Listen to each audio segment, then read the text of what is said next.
Assalamualaikum warahmatullahi wabarakatuh. Perkenalkan, nama saya Talita Rahana Salsabila dengan NPM 247051032 dari kelas Ilkom B. Di video ini saya akan membahas materi penting dalam dunia mikroprosesor, yaitu sistem input-output yang bersumber berdasarkan isi dokumen sistem input-output oleh Yoyo Sumantri. Pada hasil yang telah saya rangkum, sistem input-output ini itu memungkinkan mikroprosesor itu berinteraksi dengan dunia luar, baik untuk menerima data dan dari perangkat input maupun mengirim data ke perangkat output. Nah, sistem input-output ini melibatkan komponen seperti microswitch, terus ada LED, ada keyboard, 7 segment, hingga sensor dan transducer. Nah, komponen-komponen itu memiliki karakteristik dan level tegangan yang berbeda-beda, sehingga dibutuhkan interface atau rangkaian antarmuka agar dapat terhubung dengan mikroprosesor. Nah, interface ini bertugas mengatur aliran data, melakukan buffering, decoding, alamat, dan juga perintah, serta menjaga sinkronisasi kerja antar komponen. Nah, ada 3 metode utama yang digunakan dalam komunikasi input-output, yaitu yang pertama adalah metode programmer. Jadi metode ini itu adalah metode di mana CPU itu secara aktif mengatur dan memeriksa status perangkat input-output. Ini itu sering disebut dengan handshaking. Terus yang kedua ada metode interupsi, yaitu metode mekanisme ketika perangkat eksternal mengirim sinyal ke CPU untuk menghentikan sementara tugasnya dan melayani perangkat tersebut.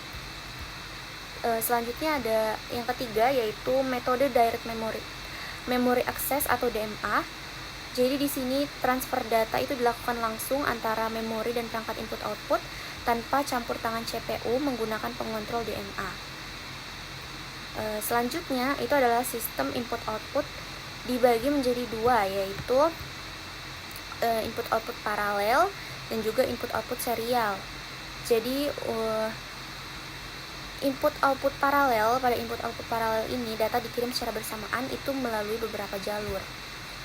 Nah, untuk mengatur ini itu digunakan IC seperti LS244 sebagai input buffer data, dan LS374 itu sebagai latch output. Nah, perangkat seperti PPI 8255 dan PIA 6820 bahkan menyediakan port input output paralel yang dapat diprogram. Selanjutnya itu adalah input output serial. Jadi input output serial itu tuh mengirim data satu persatu secara berurutan. Karena mikroprosesor itu bekerja secara paralel, maka dibutuhkan converter seperti UART. Nah, UART dan juga ACIA untuk mengubah data dari paralel ke serial maupun sebaliknya. Lalu ada juga sensor dan transducer. Nah, alat ini tuh mengubah besaran fisik seperti suhu atau tekanan menjadi sinyal listrik. Nah, namun sinyal dari transducer itu biasanya perlu dikondisikan terlebih dahulu agar bisa dibaca oleh mikroprosesor. Misalnya dengan menggunakan rangkaian penguat atau konverter analog ke digital. Nah, seperti itu. Jadi secara keseluruhan pemahaman tentang sistem input-output itu tuh sangat penting untuk merancang sistem microcontroller atau mikroprosesor yang efisien dan mampu berkomunikasi dengan berbagai perangkat eksternal. Terima kasih. Wassalamualaikum warahmatullahi wabarakatuh.